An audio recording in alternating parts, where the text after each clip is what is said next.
karena semuanya sudah ada di sini, so everyone is already here.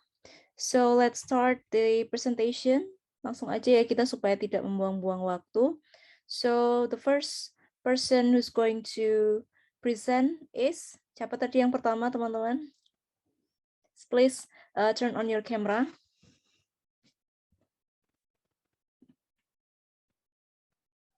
Okay. Hai Laura. Hai Miss. Okay, so langsung aja silahkan present about your topics, and the other friends you have to give her your assessments. Jadi teman-teman yang lain silahkan menyimak dan memberikan penilaian melalui Google Form tadi ya yang sudah aku share di grup. Okay, so the time is yours, Laura. So I'm going to mute my microphone and also turn off my camera because I think it will help your bandwidth. Akan membantu bandwidth kamu stabil. Miss, saya nggak bisa nge-share screen. Oh iya, oke, wait. Multiple participant. Oke, sudah bisa? Udah Miss. Oke. Okay, so the time is yours. Good luck. Okay, so good afternoon everyone. So today I'm Laura and I'm gonna present to you guys the story of Halloween. And my presentation will be divided to 3 parts of explanation. First of all, what is Halloween? Halloween is a contraction of All Hallows Eve, a holiday observed on October 31st, the evening before All Saints or All Hallows Day. The celebrations marks the day before the Western Christian feast of All Saints and initiates the season of All Hallows Day, which lasts 3 days and concludes with All Souls Day. In much of Europe and most of North America, observance of Halloween is largely non-religious. So, as you know, Halloween Day is on October 31st, and for them that celebrate it, they're gonna do the decoration of Halloween, and there are so many stores that sell the Halloween themed product. Next, the ancient origins of Halloween. Halloween origins date back to the ancient Celtic festival of Samhain.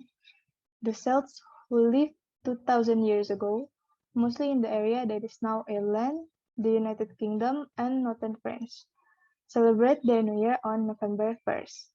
This day marked the end of summer and the harvest and the beginning of the dark, cold winter, a time of year that was often associated with human death. Celts believed that on the night before the New Year, the boundary between the worlds of the living and the dead became blurred. On the night of October 31st, they celebrate Samhain, when it was believed that the ghosts of the dead returned to Earth. In addition to causing trouble and damaging crops, Celts thought that the presence of the otherworldly spirits made it easier for the Druids or Celtic priests to make prediction about the future. For a people entirely dependent on the volatile natural world, these prophecies were an important source of comfort during the long, dark winter. To commemorate the event, Druids built huge sacred bonfires where the people gathered to burn crops and animals as sacrifice to the Celtic deities. During the celebration, the Celts wore costumes, typically consisting of animal heads and skins, and attempt to tell each other's fortunes. When the celebration was over, they relit their hearth fires, which they had extinguished earlier that evening, from the sacred bonfire to help protect them during the coming winter. And next, Halloween parties. By the 1920s and 1930s, Halloween had become a secular but community-centered holiday, with parades and town-wide Halloween parties as the featured entertainment. By the 1950s, Halloween had evolved into a holiday directed mainly at the young. Due to the high number of young children during the 50s baby boom, parties moved from town civic centers into the classroom or home, where they could be more easily accommodated. Okay, so there are so many countries that celebrate Halloween. They usually do the Halloween party in their school or their house, and everybody that's coming gonna wear the Halloween costumes to make it more fun. But in our country, Indonesia, we don't do actually celebrate it. But for some people, they're just gonna make the party with their friends just for fun. And in conclusion, Halloween party is so meaningful for them that live with belief of the ancient tradition back ago. And for now, we'll just celebrate to appreciate the old tradition of Halloween. And that's all for my presentation. Thank you. Thank you so much, Laura, for your presentation. That's actually a great topic to talk about. Yes. Okay. So now I'm going to give you the feedback through my notes. Nanti aku akan kirim feedbacknya melalui maybe through a notes that I'm going to send you to your personal WhatsApp account. Nanti akan aku evaluasi melalui WA account ya, supaya bisa lebih rinci. Okay, so who's the next? Siapa yang selanjutnya, teman-teman? Please open your camera.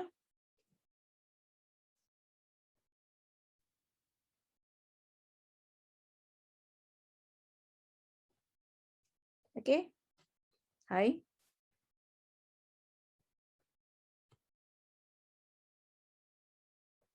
Hai, Sally. Oke. Udah bisa share screen? Ya, ini lagi mau. Oke, silahkan. So, the time is yours.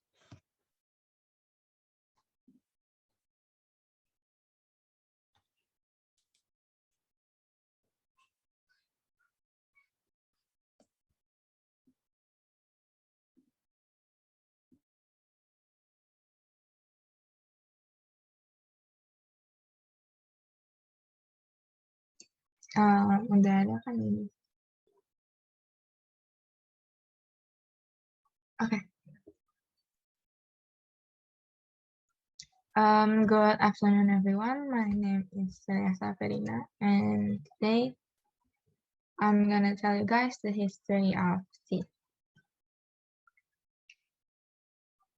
Before we started talking about the history, I'm gonna tell you guys what is tea actually is. Tea is an aromatic beverage made from cured or freshly tea or Camellia sinensis.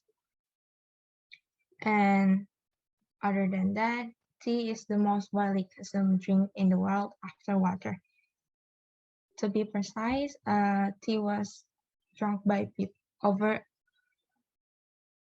3 million people in the world.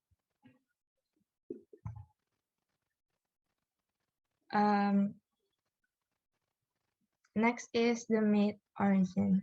So in one popular Chinese legend, sometime around 2737 BC, Emperor Shennong was drinking a bowl of this boiled water. Then a few leaves were blown from a nearby tree into his water. The emperor took a sip of the brew and was pleasantly surprised by its flavor and restorative properties. Then a variant of the legend tells that the emperor tested the medical properties of the various herbs on himself. Some of them was poisonous and found that tea worked as an antidote. Also, a similar Chinese legend states that the god of agriculture will chew the leaves, stems, and roots of various plants to discover medical herbs. If he consumed a poisonous plant, he would chew tea leaves to counteract the poison. Then next, we're going to talk about the geographic origin. Camellia sinensis originally, specifically around the lands of southwest China, Tibet, North Burma, and northeast India. The plant was introduced to more than 52 countries from this center of origin. According to the story of tea drinking likely began in Yunnan province during the Shang dynasty, around 15 BC until 1046 BC, as a medical drink. From there, the drink spread to Sichuan, and it's believed that there, for the first time, people began to boil tea leaf for consumption into a concentrated liquid without the addition of other leaves or herbs, thereby using tea as a bitter yet stimulating drink rather than as a medical concoction. Moving on to the early history, especially in China, because tea was originated from there. The Chinese have consumed tea for thousands of years. The earliest physical evidence known to date is found in 2016. Comes from the Mausoleum of Emperor Qing of Han in Xi'an. People of the Han Dynasty used tea as medicine. And China is considered to have the earliest record of tea consumption, with possible record dating back to the 10th century BC. However, that the current word for tea in Chinese only came into use in the 18th century.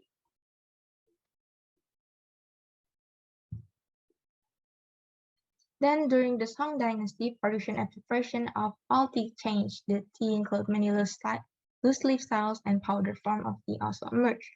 Steaming tea leaves was primarily processed used the centuries in the preparation of tea. The Chinese learned to process tea in a different way in the mid-13th century.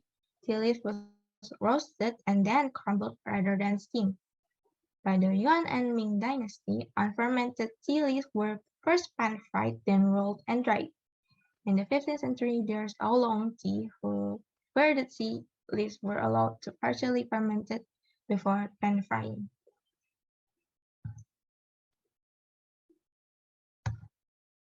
Then there's early history in Japan. During the Sui Dynasty in China, tea was introduced to Japan by the Buddhist monks. Tea became a drink of religious classes in Japan when Japanese priests and envoys sent to China to learn about its culture. Well, tea to Japan. In 1191, Zen priest Eisai introduced tea seeds to Kyoto. Some of the tea seeds were given to the priest Miyone Shonin and became the basis of Yuji tea. Production grew and tea became more increasingly accessible through a style of privilege enjoyed mostly by the upper classes. The tea ceremony of Japan was introduced from China in the 16th century by Buddhist and semi-religious social custom. In 1738, Soen Nagatani developed Japanese sencha, literally simmered tea, which is an unfermented form of green tea. It is the most popular form of tea in Japan today.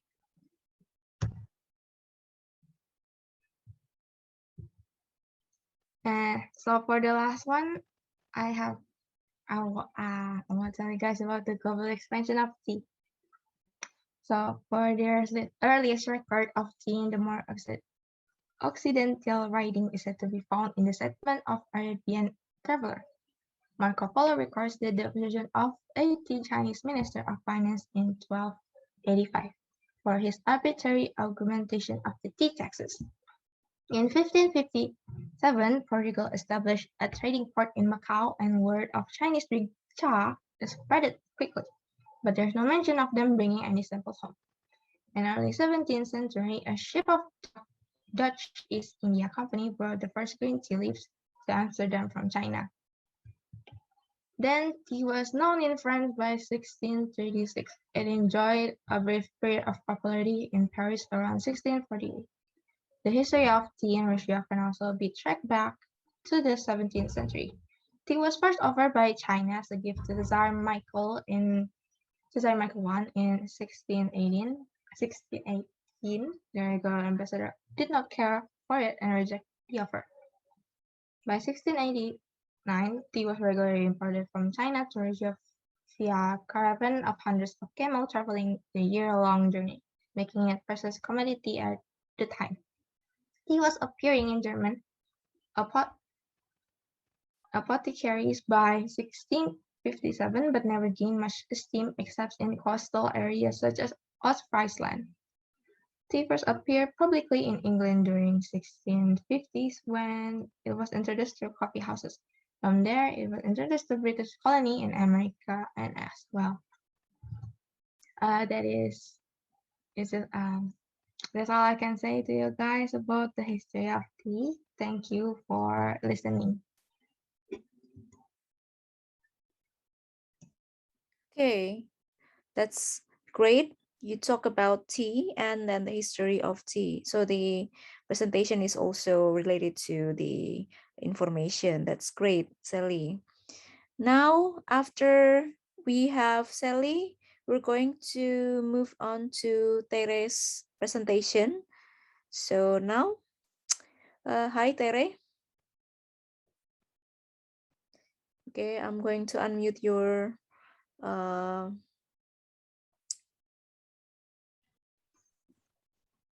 okay, Sally, Sally, can you stop sharing your screen so that your friend Tere, yeah. Okay, so this is talking about Saint Peter's Basilica, Vatican City. Okay, are you ready, Tere? Yes, Miss. Okay, so time is yours. Good luck. Okay. Okay, good afternoon, Miss Aurelia and all my friends. So today I'm going to talk about famous places. This is called Saint Peter Basilica in the Vatican City. Enjoy. For the first one is location of the Saint Peter Basilica. Saint Peter Papal Basilica in the Vatican, or better known as Saint Peter Basilica, is the main Catholic basilica in the Vatican City, surrounded by Rome. This building is claimed to be the largest church ever built and one of the holy sites in the Christianity. For the history of the Saint Peter Basilica, tradition has it that the site of the building is where Saint Peter, one of the apostles of Jesus, considered the first pope, was crucified and buried. This church is the burial place of the Saint Peter, presently under the main altar. Several other popes are also buried under this basilica. Saint Peter Basilica is the masterpiece of Renaissance architecture and the largest Catholic church in the world with a capacity of the 60,000 people, and this is 33,000 square meter. Church was built by Kaiser Constantine I in 1506, and construction was completed in 1626. This church has been named a World Heritage Site by UNESCO since 1984. Why is the name Saint Peter? The basilica is named after Peter, one of the 12 apostles of Jesus in the Bible. He was originally known as Simon and was Porphyro's Herman. He met Jesus near the Sea of Galilee and was the first to recognize Jesus as the Messiah. Jesus immediately changed his name to Peter, which translates to rock, indicating that was the rock on which Christ would build his church. Jesus appointed Peter with the task of seeing the church, making him the first pope of the Rome. For the landscape, the first one, unique tall building, Saint Peter statue, very wide field, and trees and lake. For the beauty spots, the first one, praying in church, Christmas celebration, meditate and watch sunset in the St. Peter Basilica. For the leisure activity, the first one, holiday destination, vlogging and take a picture, praying and meditating, and the last one is cycling and enjoying the Italian food. For the fun fact of St. Peter Basilica, the first one, the first basilica building was erected in the 4th century AD over the tomb of St. Peter. The second, the restoration and restoration of the basilica was carried out over 20 years, a colossal church that can accommodate tens of thousands devotees. Filed with the masterpiece of the famous artist. There is the necropolis at the bottom of the ground. Nightlife and St. Peter Basilica during the Christmas. For the first one, Christmas Eve prayer. The second one, music show. And the third one is enjoy the Christmas season and the air outside the building. I think that's all from me. Thank you for your attention, guys. Have a great day.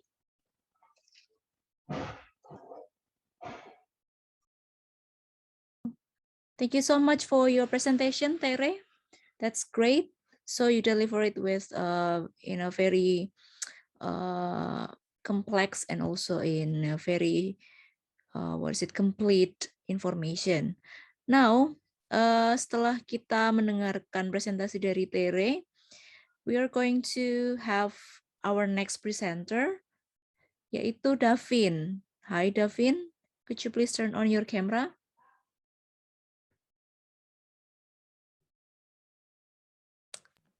Bentar ya, Miss. Okay.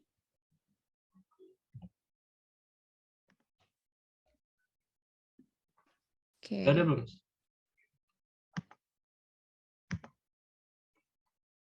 You can start presenting your topics. Good luck.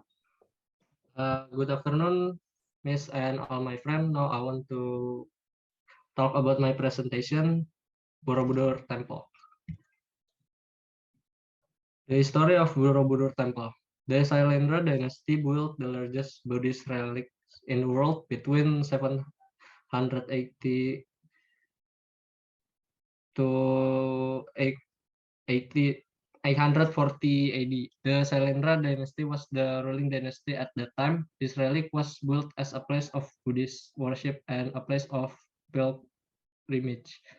This place contains instruction for humans from the loss of the world and towards enlightenment and according to the Buddha. This relic was discovered by British troops in 1814 under the leadership of Sir Thomas Stanford Raffles. The temple area was completely cleared in 1835. Borobudur was built in the Mandala style, which reflects the universe in Buddhist belief. The structure of this building is square with 4 entrances and a circular center point. When viewed from the outside to the inside, it is divided into 2 parts, namely the natural world, which is divided into 3 zones on the outside, and the realm of Nirvana in the center. There are 3 zones in Borobudur Temple. First one is Kamadhatu, Rupadhatu, and Arupadhatu. Zone 1, Kamadhatu, the natural world that is seen and is being experienced by humans today. Kamadhatu consists of 160 reliefs that explain the Karma Vibhanga Sutra, namely the law of cause and effect. Describes human nature and lust, such as robbing, killing, raping, torture, and slander. The wood at the base has been permanently removed so that visitors can see the relief hidden at the bottom. A photo collection of all 160 relief photos can be seen at the Borobudur Temple Museum, located in the Borobudur Archaeological Park. Zone 2, Rupadhatu, the transitional realm where humans have been liberated from the affairs of the world. Rupadhatu consists of a gallery of stone, relief, carvings, and Buddha statue. In total, there are 328 Buddha statues, which also have relief on the carvings. According to Sanskrit manuscript, this section consists of 1,300 relief in the form of Gandhavyuha, Laitawistara, Jataka, and Awadana. The wall stretches for 2.5 km with 1,212 panels. Zone 3, the highest realm, the House of God. 3 circular porticos lead the central dome or stupa representing the resurrection from the world. In this section, there are no ornaments or decoration, which mean that it represents the highest purity. The porch in this section consists of a circular stupa with hole, inverted bell, containing a Buddha statue that leads to the outside of the temple. There are 72 stupas in total. The largest stupas in the center is not as tall as the original version, which has a height of 42 meters above the ground with a diameter of 9.9 meters. Unlike the stupa that surround it, The central stupa is empty and raise debate that there is actually content, but there are also those who think that the stupa is indeed empty. There are 504 Buddhas with meditative posture and 6 different hand positions throughout the temple. The temple corridor during restoration in the early 20th century, 2 smaller temples were discovered around Borobudur, namely Pawan Temple and Mendu Temple, which are in line with Borobudur Temple. Pawan Temple is 1.15 km from Borobudur, while Mendu Temple is 3 km from Borobudur Temple. There is a belief that there is a religious relationship between the 3 temples, but the ritual process is still unknown. The 3 temples form the route for the Vesak Day festival, which is held annually during the full moon in April or May. The festival commemorates the birth and death, as well as the enlightenment given by Gautama Buddha. That's all for me. Thank you.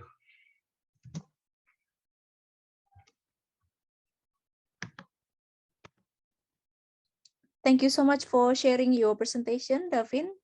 It's interesting because you talk about something local, but it's already known in international world, which is Borobudur and also the components. Now we move on to the next presenter. So the next presenter will be our friend Richard. So Richard, hi. Hi, Richard. Okay, so you can prepare your presentation and also turn on your camera so that we can see your face. Before we go to Richard's presentation, I think we're going to go back. I'm going to end the session first, and then we go back to the session because my Zoom is not the premium one, so it has the limit for 40 minutes. Jadi setelah ini kita balik lagi supaya nggak kepotong-potong, oke?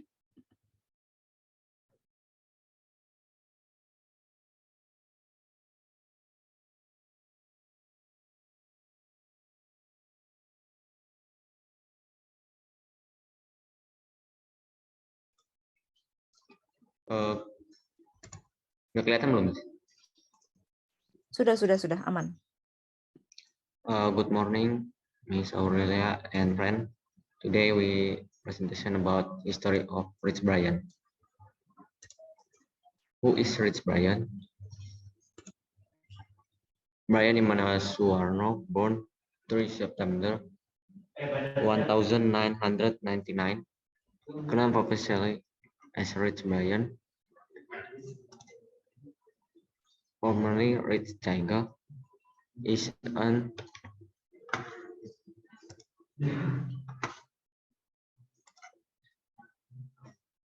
Indonesian rapper, singer, songwriter, and record producer. She is known for his viral debut single That Stick, which was first released in March 2016 on SoundCloud. Early life, Brian Immanuel was born on September 3, 1999 in Jakarta, Indonesia to Heru Suwarno and Megawati Purnomo. He was one older brother named Roy Leonardo Suwarno and one older sister named Sonia Erika Suwarno. He is of mixed Chinese blood and Manado. Raised in Indonesia, Brian started his career toward social media in 2010 when he was 11 years old. At first, he often sent dark comedy videos that often reek of American culture, which he often watched via videos from the internet. He self-taught English by watching YouTube videos and listening to songs by rappers such as Childish Gambino, 2 Chainz, Macklemore, and Tyler, the Creator. 2005 and 2016, a recorder. Brian first released a single titled "Living the Dream" on July 2015. On his YouTube account. The song was produced by DJ Smokey. Brian later released his debut single "That Stick" on February 22, 2016.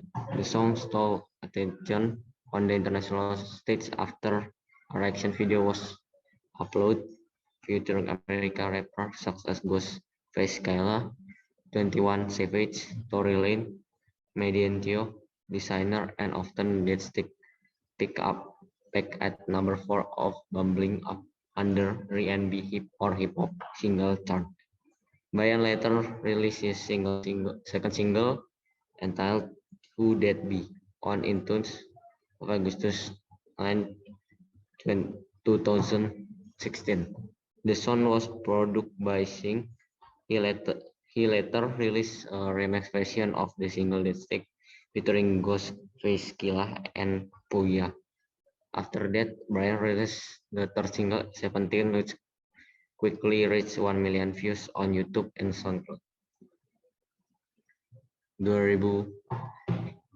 2017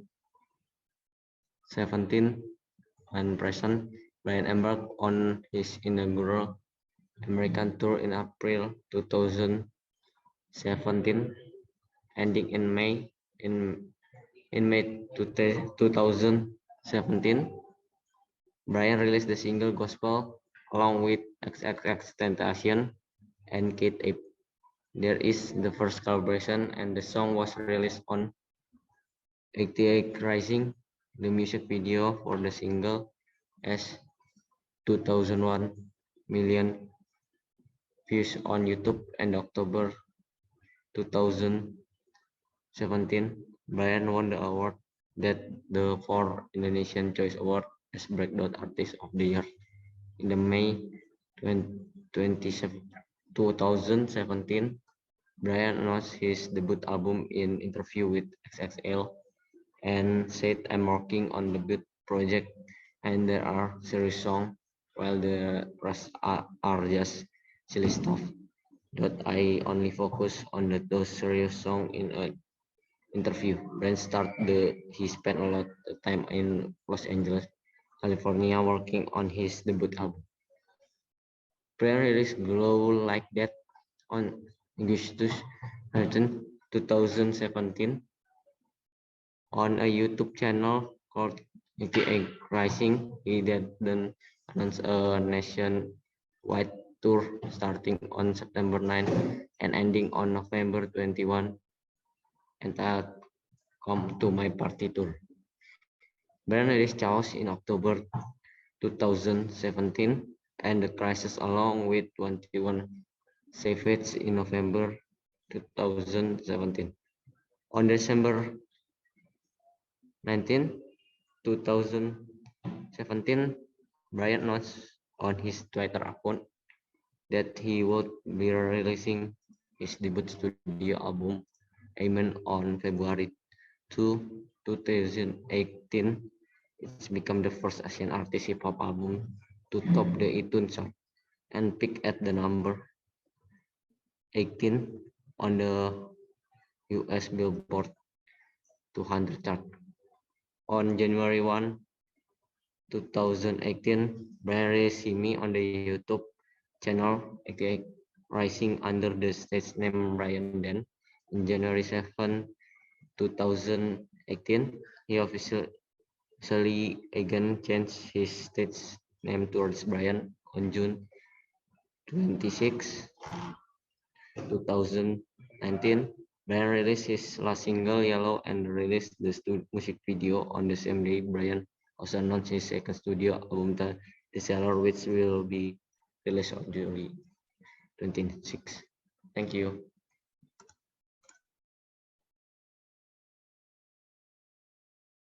Okay, you're welcome, Richard. So, you talk about Rich Brian. I guess he is one of your favorite musicians, I guess. Mungkin salah satu yang menjadi musisi yang kamu suka sekarang. Thank you so much because we can get information about Rich Brian and also his family and his career and and anything about him. Okay, now after we have Richard, so we're going to move on to Brenda's presentation. Okay, hi Brenda. Sorry, Blesa, sorry. So it should be Blesa first. Hi, Blesa. Hi, Miss. Okay. So now it's your turn to share your topic. Alright. Okay, silahkan share screen. Just present wherever you're ready. Okay, Miss. Udah kelihatan ya, Miss?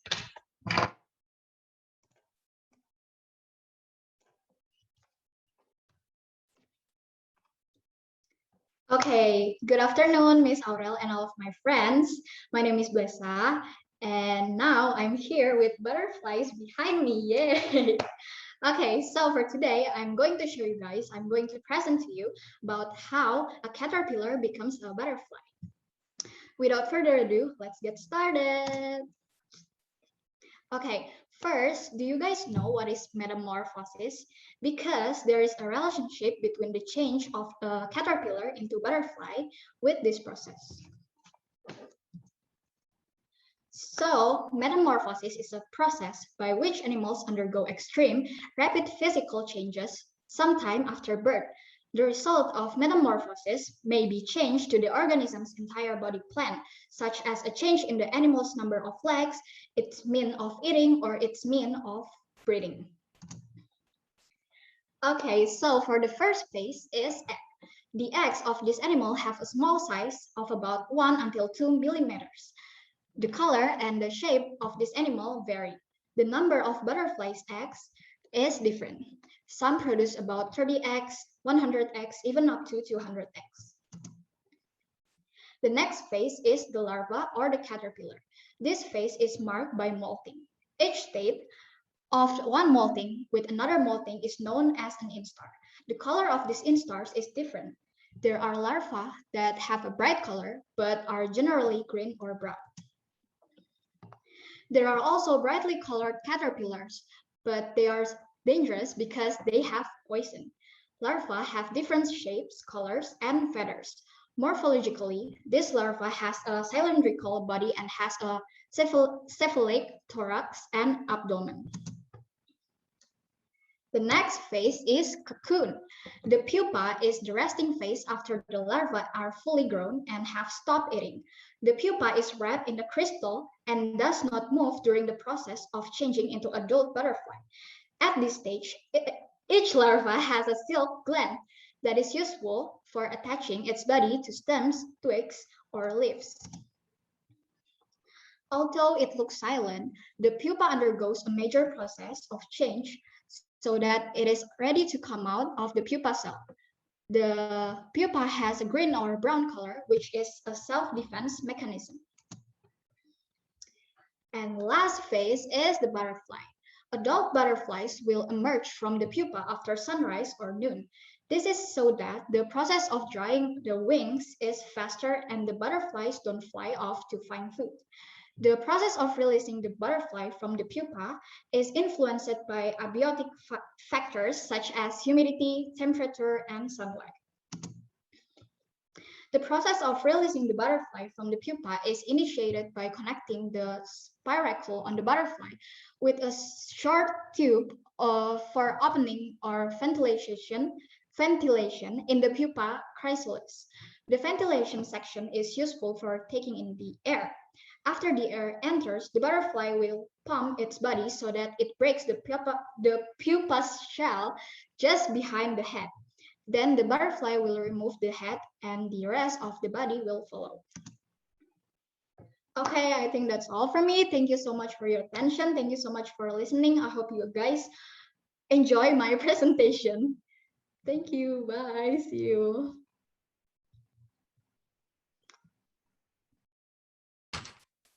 thank you so much for sharing your presentation about metamorphosis.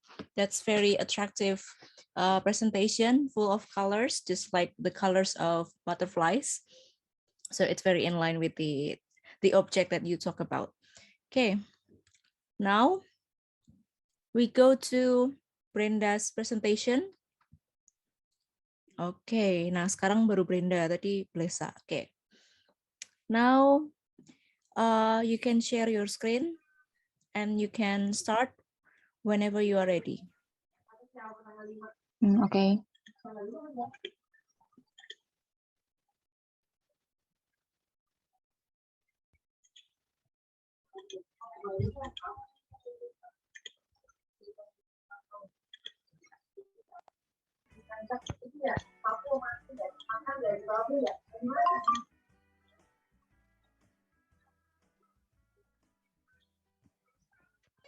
Okay. Hello, good afternoon, everyone. My name is Brenda, and I will present a presentation about Christmas theme.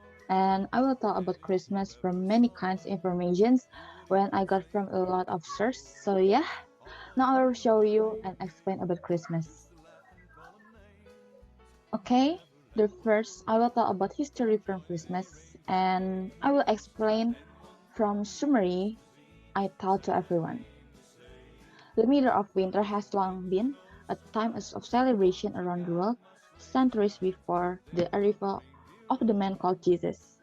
Early Europeans celebrated light and birth in the darkest days of winter. Many people rejoiced during the winter solstice when the worst of the winter was behind them and they could look forward to longer days and extended hours of sunlight.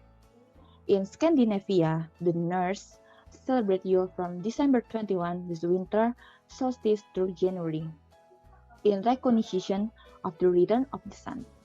Fathers and sons would bring home large logs, which they would set on fire.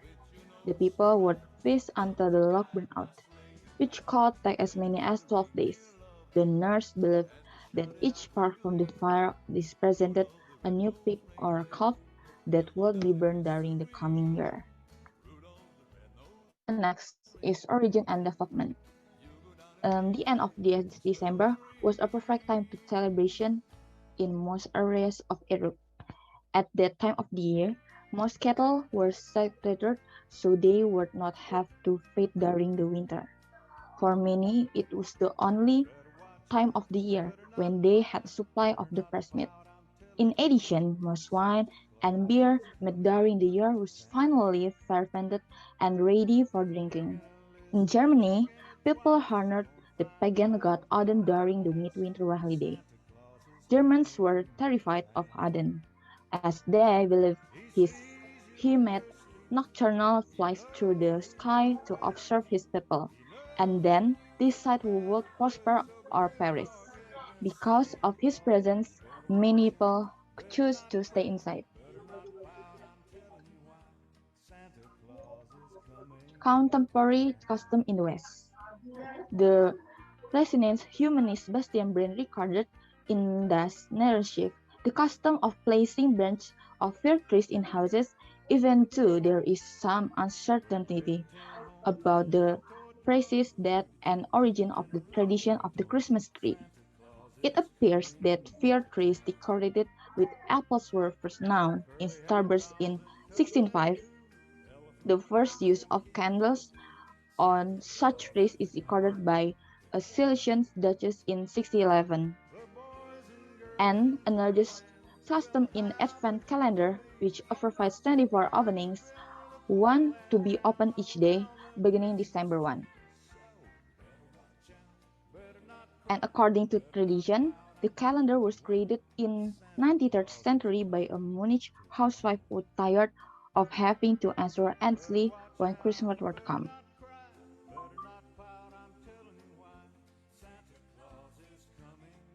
And then theologically, the feast they reminded Christ of God of Jesus, humankind event as the coming of the wise man or Magi to Bethlehem suggested that Christmas was somehow related to give gifts. This was one reason why Puritans in Old and New England opposed the celebration of Christmas, and in both England and America, is overfans. The tradition of celebrating Christmas as secular family holiday is splendidly illustrated by a number of English. It can also be seen in the practice of sending Christmas cards, which began in England in the 9th, 3rd century, into increasingly central role of Santa Claus as the source of Christmas gifts from the family. And then this is contemporary custom in Eastern and Oriental Orthodoxy. Eastern Orthodox churches honor Christmas on December 25. The churches of the Oriental Orthodox firstly celebrated Christmas firstly in Ethiopia, where Christianity has had a home ever since the 4th century. The Ethiopian Orthodox Tewahedo Church celebrates Christmas on January 7. Most the churches of the Syriac Orthodox Patriarchate of Antioch and all the East celebrate Christmas on December 25. At the Church of the Nativity in Bethlehem, however, the Syriac Orthodox celebrate Christmas on January 6 with the Armenian Apostolic Church. And the last is contemporary customs in other areas without West and Eastern. With the spread of Christianity beyond Europe and North America, the celebration of Christmas was transferred to Saxonists throughout the non-Western world. In many of these countries, Christians are not majority population, and therefore, the religious holiday has not become a cultural holiday. Christmas custom in these societies thus often echo Western traditions because the people were exposed to Christianity as a religion and cultural artifact of the West. Yeah, they are my presentation about Christmas theme from my search information, and I apologize about my presentation if I oppose my conversation about my information or etc. That is all, and thank you for attention.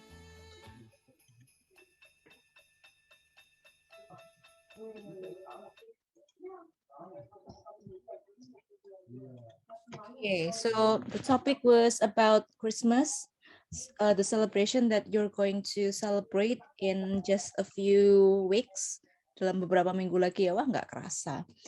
Okay, that's great because you can also put your music as your big sound. That's very interesting too. Okay, great job. Yeah, yeah, you're welcome, Miss. Okay, thank you. So now we continue our presentation by inviting the next presenter. Kita mengundang presenter yang selanjutnya. So after Brenda, we're going to have Terrell. Hi Terrell. Halo Miss.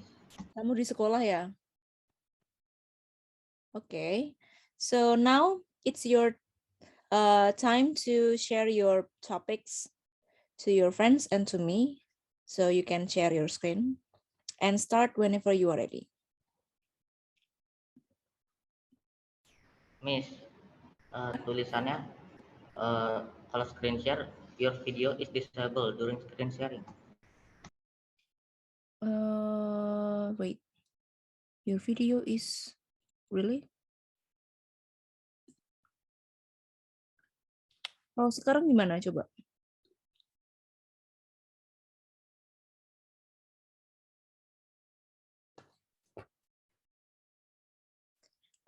Coba kamu reshare screen kamu. Reshare screen-nya kamu dulu.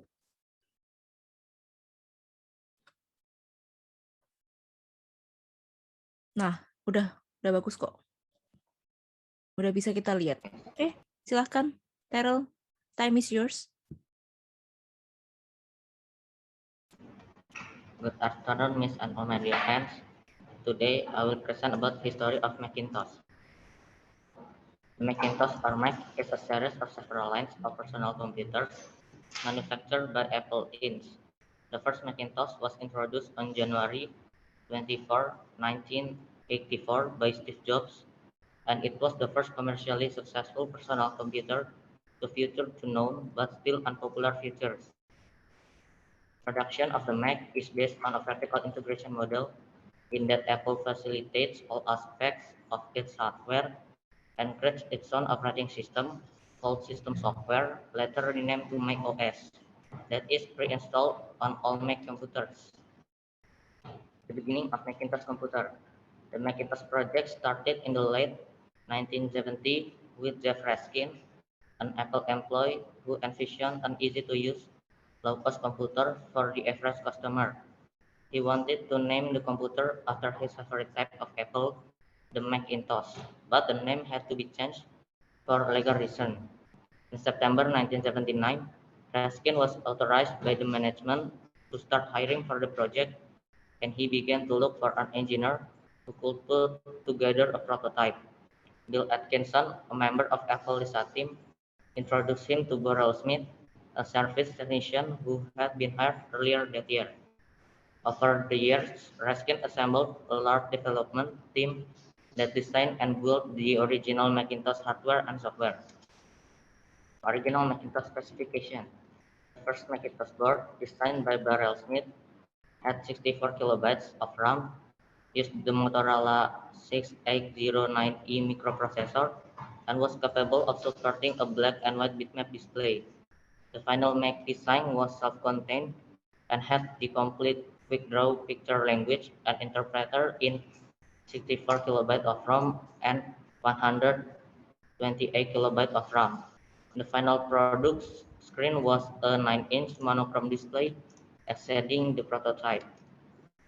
Macintosh catches Steve Jobs' attention. The design caught the attention of Steve Jobs, co-founder of Apple. Realizing that the Macintosh was more marketable than the Lisa, he began to focus his attention on the project. Raskin finally left the Macintosh project in 1981 over a personality conflict with Jobs, and the final Macintosh design is said to be closer to Jobs' ideas than Raskin's.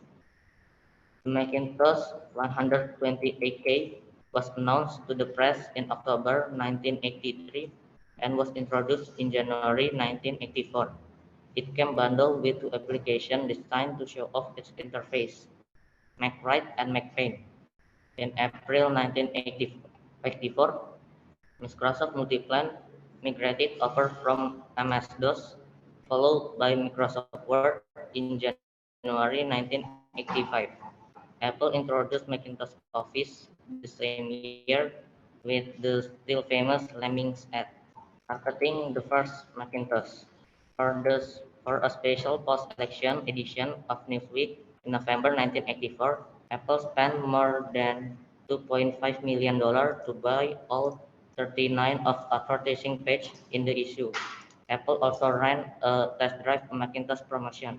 In 1985, the combination of the Mac, Apple Laser-Write printer, and Mac-specific software like Boston Software, Mac Publisher, and Aldus PackMaker enable users to design, review, and print pack layout complete with text and graphic. It was an activity to become known as desktop publishing. The limitation of the first Mac soon became clear. It had very little memory, even compared with other personal computers in 1984, and could not be expanded easily, and it lacked a hard disk drive or the means to attach one easily.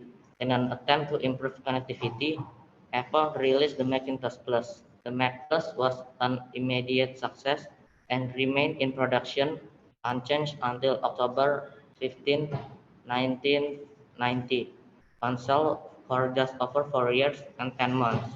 It was the longest-lived Macintosh in Apple history. That's all from me. Thank you.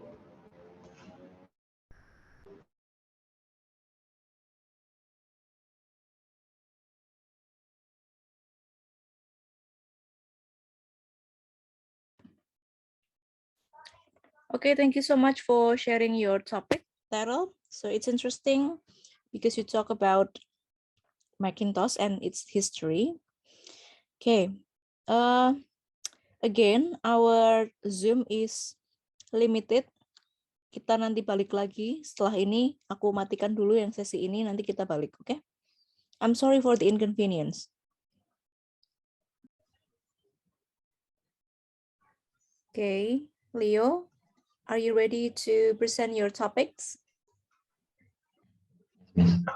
Okay, so the time is yours. Silahkan presentasi apa yang ingin kamu sampaikan. Alright, good luck.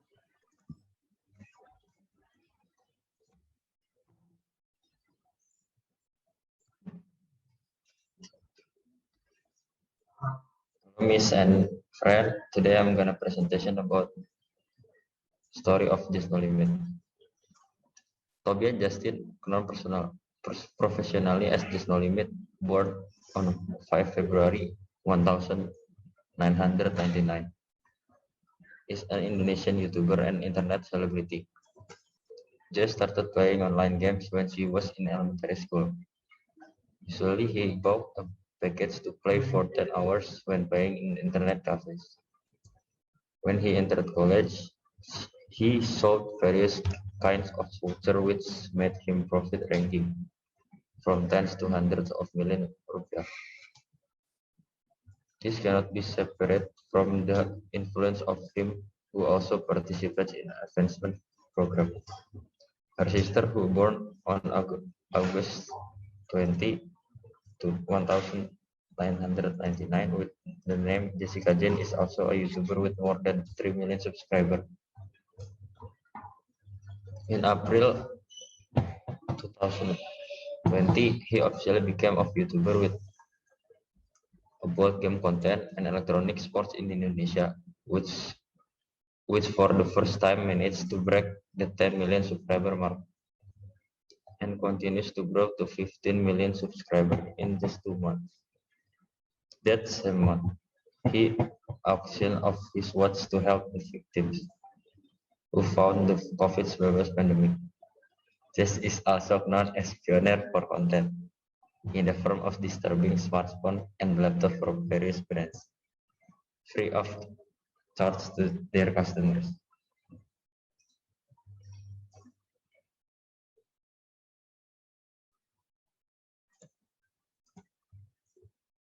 At the beginning of being a YouTuber, he felt stressed because he usually won by defeating his opponents. But when you become a YouTuber, the real victory is the number of views and subscribers. The way for Justin to win the hearts of the audience, of course, is also different. If the battle was in the line of doubt, he had to use tactics to defeat the enemy and effectively as possible. In the world of YouTube, the strategy he has to implement is how he can create the most interesting content possible with various professional video editing. Just No Limit helped raise the name of EVOS Esport along with his teammates, namely Aura, EOS, Kinir, and Oreo. Just No Limit also won the runner-up position in the grand final of MPL Indonesia Season 1. This achievement didn't know satisfy him, and there were even rumors that Just No Limit was down and deleted Mobile Legends because of his disappointment in not being able to win first place. After rising from adversity, Just No Limit finally returns to the battlefield of Land of Dawn, rehoning her skills to become the best of the best with great effort and dedication. Just No Limit finally managed to become a global top player in the 6th season of Mobile Legends. Just No Limit managed to win the tournament in an online game called Mobile Legends by being ranked second from all over the world in the 4th season and in first place for the 6th season. This man of Chinese Indonesian descent also joined an electronic sports team, namely EVOS. However, in October 2019, the team made an official statement stating that this was no longer a member of the team. That's was from me. Thank you.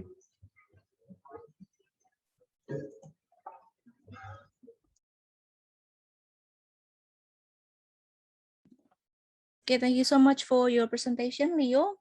So it's interesting because you talk about one of the prominent YouTubers in Indonesia who is called as Just No Limit. Okay, maybe some of you know about that person because yeah, he's very popular in YouTube. Okay, thank you, Leo. And then we're going to listen to Max's presentation. So hi, Max. Are you here? Ya, Miss. Yep. Silahkan mulai. Langsung aja. You can start presenting your topics to your friends. Dan teman-teman yang lain tadi jangan lupa ya untuk menilai performance dari teman-temannya melalui Google Form. Thank you. So, time is yours, Max.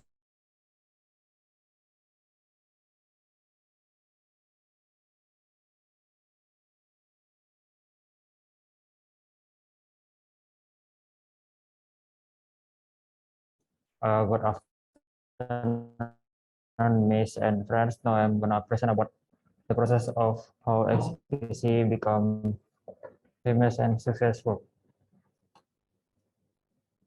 So who is XQC? Chris Langell, known as XQC or XQC on social media, is a Canadian streamer and professional Overwatch gamer,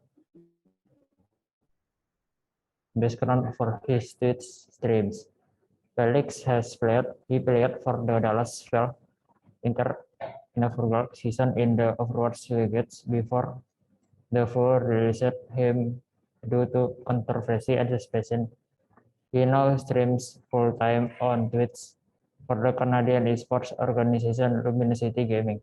His username XQC originates from the last letter of Felix and the abbreviation of his home province in Canada, Quebec. The career. Number one, Darkseid Gaming. Langell began his career as an Overwatch player as the main tank at Darkseid Gaming. And then he moved to Daniel Esports. Langell continued his career as a main tank player on the Daniel Esports on 12 October 2016. And then he moved to Arc 6. After Daniel Esports disbanded, Langell and the other members of the team played together under the name Yikes, which was later changed into Arc 6. On October 28, 2017, Overwatch-related franchise Dallas Stars announced Langell would be joining their roster as their 990 player was going to take a break from professional play, trying to become a full-time streamer. And then he joined the Galatier Legion on February 2019. It was announced that Langell joined Gladiator Legion, the academy team of the Los Angeles Gladiator, competing in the Overwatch contender as the international career. Langell also played for Team Canada in their 2017 Overwatch World Cup campaign. They qualified for the World Cup. The team met it in South Korea. Langell was named the event streaming career in the wake of the suspension of the Legion 2020 contender season. Langell chose to continue streaming full-time on Twitch. He streamed for an average of 9 hours every day and has a viewer count that regularly exceeded 70,000. In October 2017, Langell was the most watched Twitch streamer and ranked as the 29th most followed. In addition, he is one of the most subscribed on the Twitch channels, having over 35,000 monthly subscribers on average. While he still play Overwatch, his streams are currently more focused on variety. He often browses the new releases on Steam and play games based on suggestion from his viewers. Lengya also does in real live streams for events like TwitchCon and BlizzCon, and then his awards and nomination. According to the league,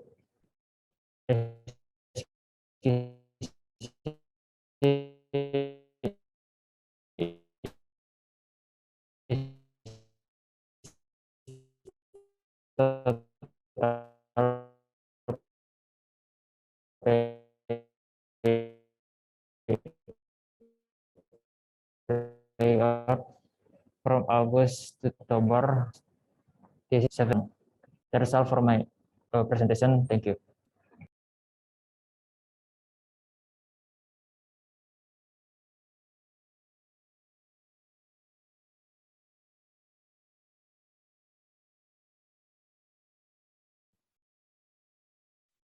Okay.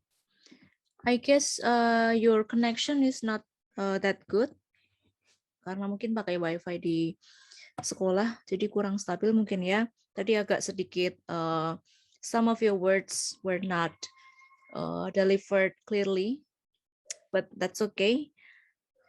Yang penting tadi kita juga sudah melihat dari informasi yang ada di presentation kamu. Okay, thank you, Max. Now we're going to go to the next presenter, who is the other gentleman. So please welcome Biel. Hi, Biel. Okay, Biel. Halo. Yep. Yeah, because it's your turn now. Seperti yang sudah kita tetapkan, so please turn on your camera and share your screen to deliver your presentation.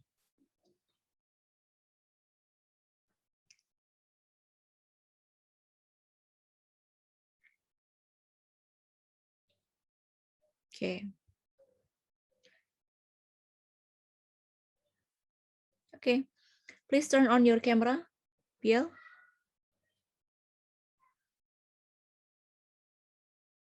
Silahkan nyalakan kameranya juga, so that we can see your face.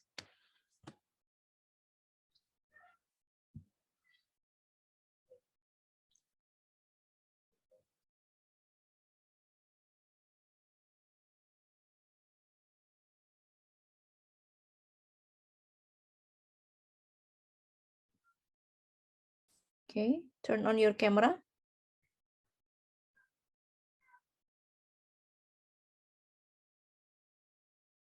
Miss Biel yang nge-lag. Ya, gimana? Gimana, Max? Biel yang nge-lag. Okay, sebentar. Where is Biel? Biel, where are you? Where are you? Are you okay? Is your connection fine?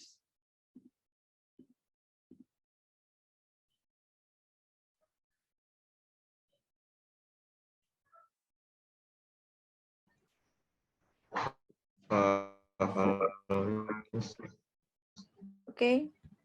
Coba silahkan untuk share screen, Biel.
Hi, Biel.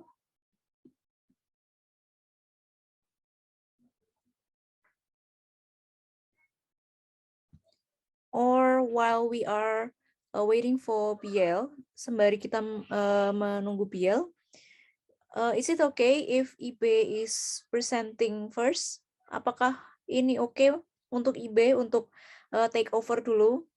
Lalu kita lagi akan kembali ke Biel lagi. Hai IB. Ya, Miss. Kamu mau nggak untuk presentasi duluan? Nanti kita sambil nungguin Gabriel. Ya, ada ya, Miss. Oke, supaya kita nggak waste our time sambil kita menunggu Biel, mungkin sedang ada problem with his connection. Oke. Silakan share screen. Biel mungkin matikan dulu share screen-nya Biel supaya yang share screen IB dulu.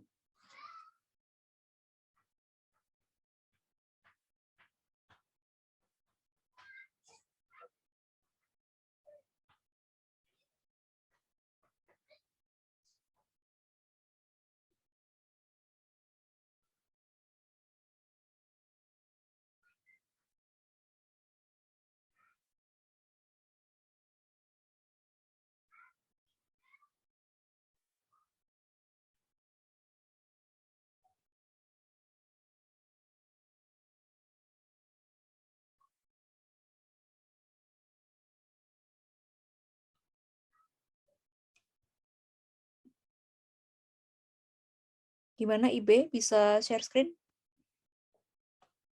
Bentar, coba dulu. Oke. Soalnya kan Bielnya belum ini matiin. Oh, oke. Dia barusan masuk lagi sih, re-enter the meeting.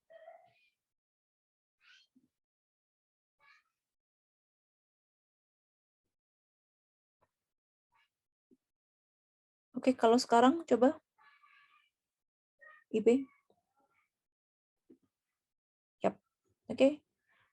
Sekarang silahkan turn on your camera juga, IB. Good. Okay. Okay, so the time is yours. Good luck. Good afternoon, everyone. So today I'm going to share one of the most famous place that you guys know. It's from Indonesia. So it's Prambanan Temple. And in this presentation, I'm going to share about location of the temple, definition of the temple, history of the temple, and the last one, Prambanan Temple. And let's get started with the first one, location of this temple. So this temple located in Bokoharjo, Prambanan, Sleman Regency, Special Region of Yogyakarta, and Prambanan, Klaten Regency, Central Java. And what is Prambanan Temple? Prambanan Temple is an 8th century Hindu temple compound in Special Region of Yogyakarta, Indonesia, dedicated to the Trimurti, the expression of God as the creator Brahma, the preserver Vishnu, and the destroyer Shiva. The temple compound is located approximately 17 kilometers northeast of the city of Yogyakarta, on the boundary between Central Java and Yogyakarta provinces. The temple compound, a UNESCO World Heritage Site, is the largest Hindu temple in Indonesia and the second largest in Southeast Asia after Angkor Wat. It is characterized by its tall and pointed architecture, typical of Indo architecture, and by the towering 47-meter high or 154 feet central building inside a large complex of individual temples. Prambanan temple compounds originally consist of 240 temple structures, which represents a grandeur of ancient Java's Hindu art and architecture, also considered as a masterpiece of the classical period in Indonesia. And Prambanan Temple attracts many visitors from around the world. You know about the history of this temple. So once upon a time, there was this king named Prabu Boko, and Prabu Boko with his commander Patihupala, they're planning to attack King Prabu Damarmoyo and his kingdom. And when the wars begin, all the soldiers are dying. And knowing the deterioration of the situation, Prabu Damarmoyo sent his son, Prince Bandung Bondowoso, to fight Prabu Boko and take his life. And Bandung Bondowoso can defeat him and kill him. And after knowing his king's loose, Pati Gumpala or Prabu Boko commander ran back to Boko. And seeing that Pati Gumpala is running back to Boko, Bandung Bondowoso not stay put and feel the need to destroy this rebellion completely. Then he was pursuing Pati Gupala to Kraton Boko. So Prince Bandung Bondowoso go to Kraton Boko. And when he was arrived, he saw that Prabu Boko's daughter, named Rojongrang, was very beautiful, and he really wanted to marry her because of her beauty. So when Rojongrang know that Prince Bandung Bondowoso want to marry her, she is willing to be his wife, but there are two conditions. Because already falling too deep with her beauty, Bandung Bondowoso is willing to meet the two requirements before marrying Roro Jonggrang. So the first one, Roro Jonggrang wants Bandung Bondowoso to make a well. And when the well was done, Roro Jonggrang asked Bandung Bondowoso to enter the well. And when Bandung Bondowoso had entered the well, Roro Jonggrang ordered Pati Gumpala to stockpile the well with soil and dirt and bury Bandung Bondowoso alive in it. But the plan did not run smoothly. Bandung Bondowoso exerting his magic science and managed to save himself out of the well. Knowing that he was trapped purposely, Bandung Bondowoso was very angry to Roro Jonggrang and came to her. Well, thanks to her beauty, Roro Jonggrang making the angry Bandung Bondowoso overcome. Then Bandung Bondowoso willing to meet the second requirement, which is build 1,000 temple in one night. Then he put all his strength and magic, then asking the spirits to make 1,000 temples for him, and the spirits were willing to help him. Knowing that Bandung Bondowoso asking for the help of the spirits, Roro Jonggrang not happy if Bandung Bondowoso can complete all the 1,000 temples overnight. Then Roro Jonggrang spin her big brain and she made a plan to destroy the efforts of Bandung Bondowoso building 1,000 temples, and she asked for the help of the girls from his palace. And the girls were ordered to burn the hay and hit the lesung. Lesung is a traditional tool of Java to pound rice. The straw purposely burned to make it look bright, like the morning when the sun begins to rise. Then the lesung were hit to it to wake up the rooster, just like the sign the morning has arrived. So when the plan was when they're making the plan, the spirit suddenly stopped working, and Bandung Bondowoso was surprised and suspicious of what happened. Then Bandung Bondowoso asked Roro Jonggrang to count all the temples, and after she counted the temple, it turns out that the temple are only 999. And after he realized the trickery of Roro Jonggrang, he finally cursed Roro Jonggrang into the last temple, and it was magical and instantly turned her to the last temple. And Bandung Bondowoso also cursed the girls who helped her, and they become old maids and their whole life never get married. And about Prambanan Temple, this is the last one. If you want to go there, the ticket price for the adult will be 40,000 and for the kids will be 10,000. And if you go there, you can take a picture and you guys can go into the temple, and you can ride a bike there. They rent a bike there, so you guys can use the bike to go anywhere you like. And that's all from me. Thank you.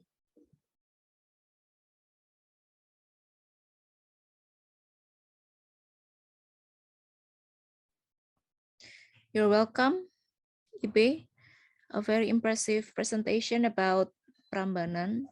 Previously, we had information about Borobudur, but now we also have Prambanan's temple history and then the other information about that. Okay, thank you for your presentation, Ibe. Now we go back to our previous presenter. Karena tadi sebelumnya belum bisa presentasi because of the connection. Okay, because Biel belum present your topics. Right now we go back to Biel. Hi Biel, apakah koneksinya sudah stabil? Yes. Okay. Silahkan share screen and also turn on your camera so that we can see your face and also enjoy your presentation. Okay, good luck for that. Oh, yes.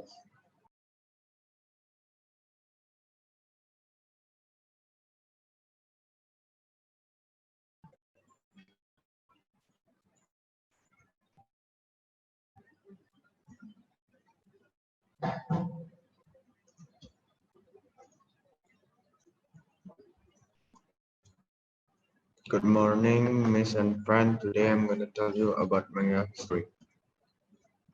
Etymology. The word manga comes from the Japanese word composed of two kanji, man, meaning whimsical or impromptu, and ga, meaning pictures. The same term is the root of the Korean word for comics, manhwa, and the Chinese word manhua. History. The history of manga is said to originate from school.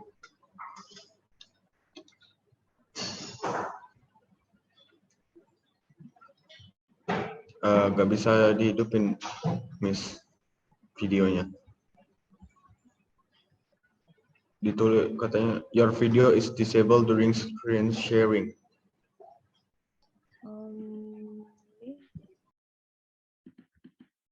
Okay, just go on with that.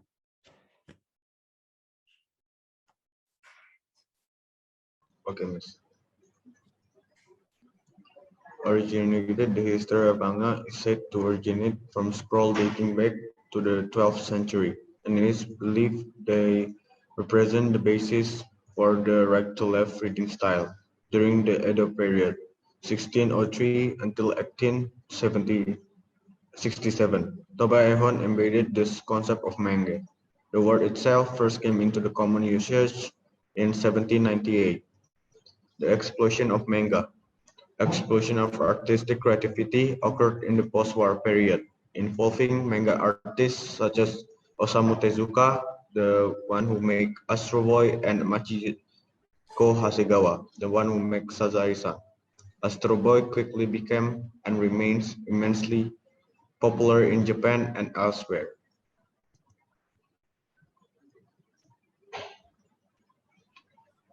Kanagare Robun and Kawanabe Kyosai created the first manga magazine in 1874. Eshibun Nipponchi, the magazine was heavily influenced by Japanese Punch, found in 1862 by Charles Wingman, a British cartoonist. Eshibun Nipponchi had a very simple style of drawing and did not become popular with many people.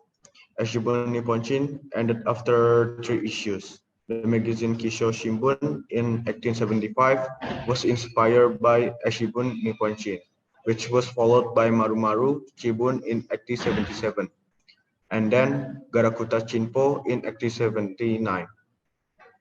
Shonen Sekai was the first shonen magazine created in 1895 by Iwaya Sazanami, a famous writer of Japanese children literature back then. In 1905, the manga magazine publishing boom started with the Russo-Japanese War. Tokyo-Paku was created and became a huge hit. After Tokyo-Paku in 1905, a female version of Shonen Sekai was created and named Shoujo Sekai. Considered the first shoujo magazine, Shonen-Paku was made in and is considered the first children manga magazine.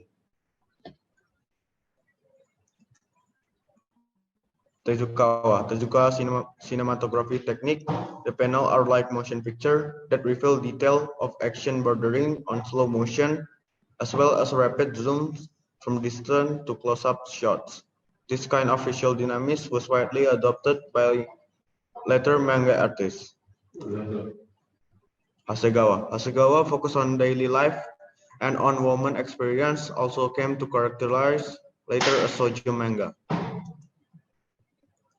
A group of female manga artists, later called the Magnificent 24s, made their shoujo manga debut. Primarily, female manga artists would draw shoujo for a readership of girls and young women. Shoujo manga continued to develop stylistically while simultaneously evolving different but overlapping subgenres. Major subgenres include romance, superheroines, and ladies comics. Shonen manga. Boys and young men become some of the earliest readers of manga after World War II. From the 1950s, shonen manga focused on topics through the interest the archetypical boys, including subjects like robots, space travel, and heroic action adventure. Popular themes include science fiction, technology, sports, and supernatural setting. Every character comes out of me, so every character has a bit of me inside of them. Masashi Kishimoto. Thank you. Okay, you're welcome, Yael. Okay. Just start whenever you are ready. Okay, good luck. Good afternoon, Miss Aurel and my friends. I am Regina. Today I'm going to present about a famous place. The famous place that I choose is Halong Bay.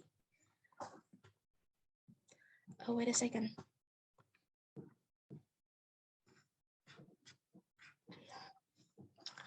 Halong Bay, or Vin Halong in Vietnamese, has the meaning of where the dragon descends to the sea. This bay, located near the city of Halong, Quang Ninh Province, northern Vietnam, 164 kilometers southeast of Hanoi. This bay has 1,500 square kilometer area, contains some 3,000 rocky islands and a lot of beautiful caves, and of course, a lot of beautiful animals.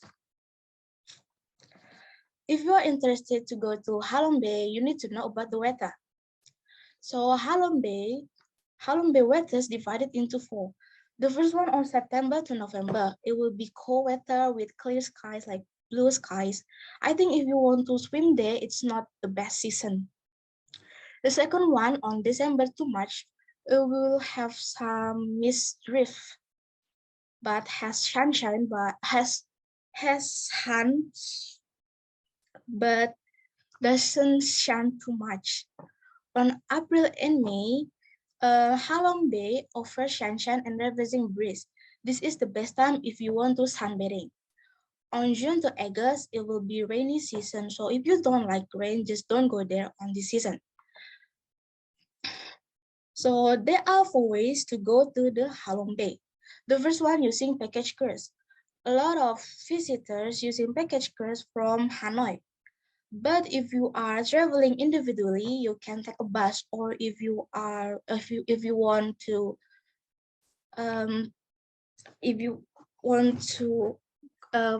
go to Halong Bay faster, you can charter a seaplane for the Vietnam airport. It just takes 45 minutes to get to Halong Bay.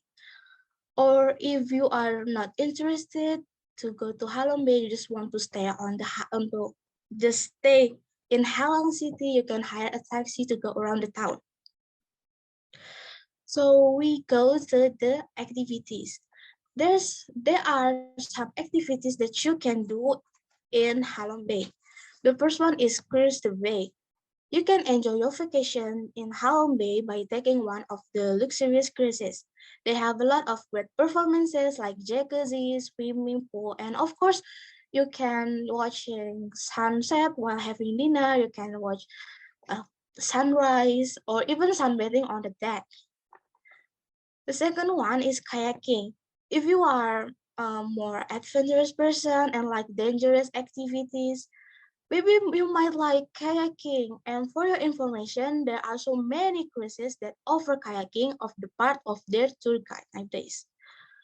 Okay, maybe this is the last one, is climber into a cave. If you don't want to pay too much and don't like dangerous activity like kayaking, maybe you can climber into a cave. As I told you before, Halong Bay also famous because the beautiful caves. So if you don't, if you just can't go there if you don't like kayaking. I think that's all for me. Thank you for your attention. Hope this give you a lot of information. Goodbye.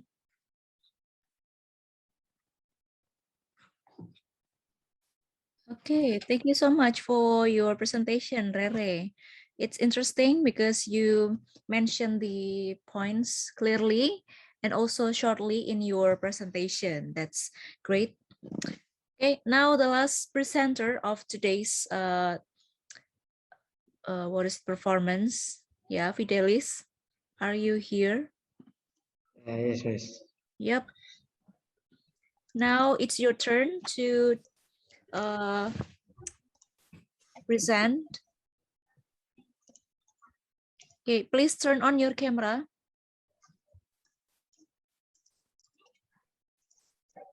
Okay, good. Now you can start. Okay, good luck. Good morning, Miss and friends. Today I want to tell you about the history of Enzo Ferrari. Who is Enzo Ferrari? Enzo Ferrari began his auto racing career in 1919. He soon joined Alfa Romeo and managed its racing team division after retiring from driving in 1931. Following World War II, the Ferrari Marque earned renown as its driver racked up numerous major championships. However, its founder faced personal turmoil after the early death of his son, while financial issue forced him to explore mergers with other automakers. Ferrari formally resigned as president of his company in 1977 and died in 1988. In early years, Enzo Anselmo Ferrari was born on February 1868 in Modena, Italy, the second child of parents Adalgisa and Alfredo, a metal worker. Ferrari was bitten by a racing bug at age 10 when his dad took him to watch a motor car race in Bologna. Ferrari also dreamed of becoming an opera singer, but the death of his father and brother from the flu in 1916 forced him to grow up quickly, and he left school to become an instructor for Modena's fire service workshop.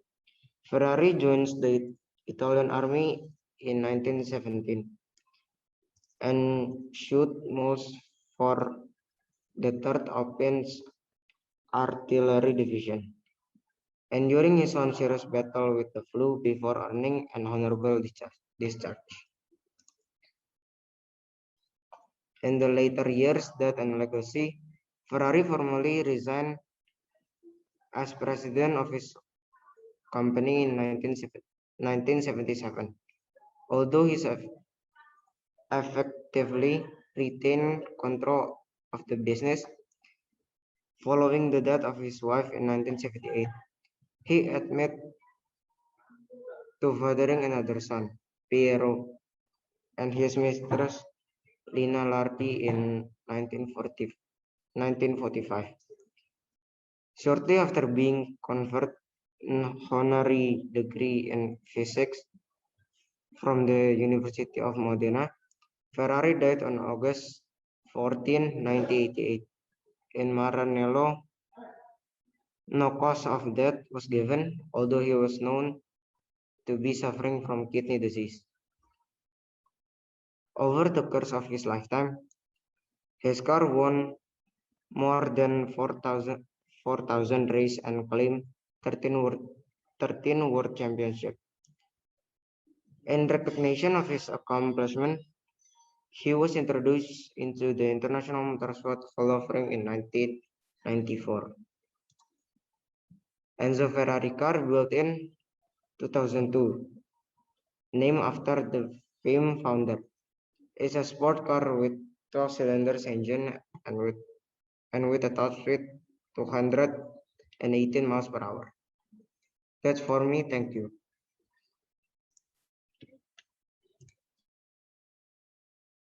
Okay. Thank you so much for your presentation, Fidelis. You talk about Ferrari, the history of Ferrari. And it's very interesting because many of us are already familiar with Ferrari, and also maybe some of us are having a special interest to Ferrari itself. Thank you.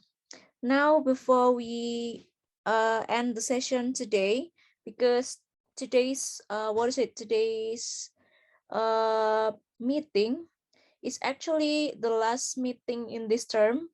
Nanti akan ketemu lagi di term selanjutnya. So before we end this term session, I want us to have some photos. Kita foto secara virtual ya teman-teman, supaya bisa kita kumpulkan untuk ke sekolah ya. So ya, untuk dari koordinator dan juga untuk sekolah. Okay, can everyone turn on camera? Bisa menyalakan kameranya teman-teman semuanya supaya aku screenshot.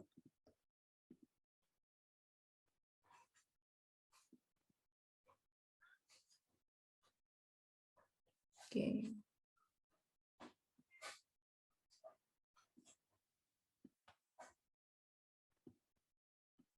Oke, yang lain mana? Oke, kita nyalakan sebentar ya teman-teman, supaya bisa kita abadikan dulu. Oke, karena nggak lengkap, tapi it's okay. Yang penting yang ada aja. Oke, Fidelis. Turn on your camera.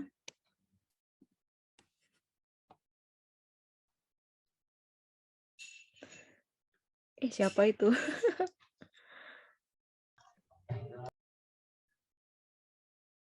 Oke, Richard, please turn on your camera. Oke, teman-teman udah siap, Richard? Nyalakan kamera so that we can check photos together. Oh, oke. Jadi satu ya. Oke. 1, 2, 3, cheers. Lagi ya, satu lagi ya. Oke, 1, 2, 3, cheers. Oke. Thank you so much. I'll share the photos and also the link for your performance. Nanti aku akan upload ke YouTube. Nanti akan aku kasih linknya, teman-teman bisa nonton tadi performance-nya seperti apa. Nanti aku akan edit dulu, aku potong-potong supaya lebih nyaman nontonnya. Oke, thank you so much for this term. Terima kasih atas kerjasama dan atensinya teman-teman untuk term ini. Nanti kita ketemu lagi di term selanjutnya. So, tetap hati-hati teman-teman, jaga kesehatan. Because pandemic is not over yet, malah ada varian yang baru, apalah itu Omicron or whatever it is. So yes, stay safe, stay healthy.